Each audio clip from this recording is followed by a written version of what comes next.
Let's talk about alcohol and why it may be holding you back from reaching your fitness goals. Now, I'm not talking about the occasional glass of wine throughout the week or the 2 or 3 cocktails on the weekend. 2 or 3, not 5 or 6, 7, 8, 9, 10. Now, some of you are more worried about how you're going to fit your fucking alcohol in than actually eating. That's an issue.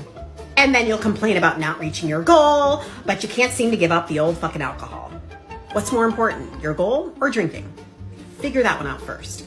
Now, alcohol is its own macronutrient with 7 calories per gram, and what happens is your body will focus on metabolizing the alcohol, because yes, it's a fucking poison, rather than fat loss at that time. And then, if you're going through perimenopause or menopause, alcohol is like pouring gasoline on your menopausal symptoms. Yeah. Now, like I said before, it's not the occasional cocktail that's the problem. It's the consistent drinking. Because we all know that after 2 or 3, we are going to drink more, and then we're going to eat more, and then we're going to fucking not sleep well. Passing out is not sleeping, and then we're going to wake up, we're going to be hungover, we're going to eat more, we're not going to work out, etc., etc. And the fucking process continues. Now, I don't care if you drink, that's truly your choice. But if you have health and fitness goals, maybe it's really time that you reevaluate your choices. Is alcohol actually preventing you from progressing and reaching your goals? I challenge you. I challenge you to take 30 days alcohol free.